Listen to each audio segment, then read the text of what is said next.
The Liahona is a brass ball that operated as a type of compass with two spindles. It was used by a Mormon prophet thousands of years ago for an oceanic voyage. The Liahona worked according to faith and diligence. This is an artist's replica. Joseph Smith's Jupiter talisman. This is a medallion worn by Joseph, which contains material relating to astrology and magic. It may have been used for finding hidden treasures as well. Seer stone apparently used by Joseph Smith. Joseph used such stones for finding hidden treasure and translating ancient records. Smith's widow, Emma Smith, passed it on to relatives of her second husband, Louis Bidamon.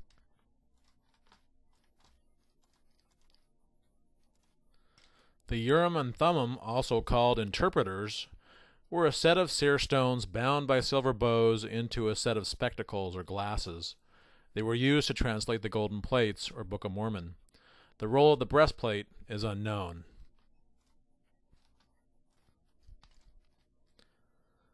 Green seer stone owned by Utah pioneer Philo Dibble matches description of stone given to Joseph Smith by Jack Belcher in Pennsylvania in 1820.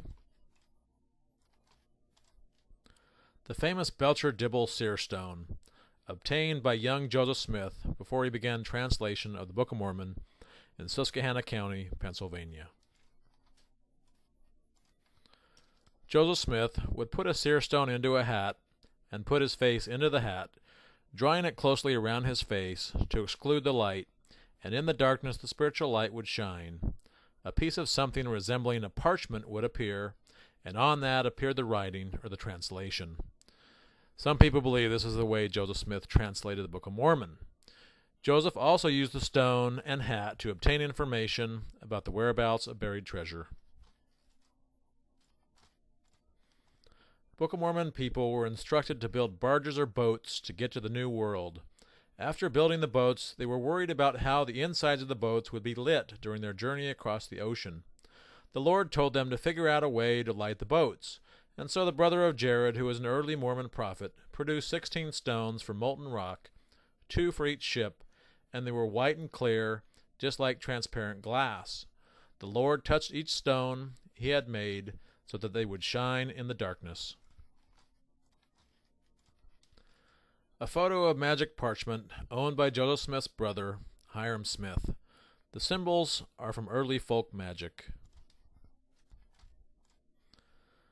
Bloodstone amulet or talisman worn by the Mormon prophet Brigham Young, purported to have mystical power and provide protection to the wearer. The original stone in the black and white photo can be seen at the Museum of the Daughters of the Utah Pioneers in Salt Lake City. The color photo is a reproduction. Brigham Young's Masonic square and compass pin. You can see it there on his white shirt.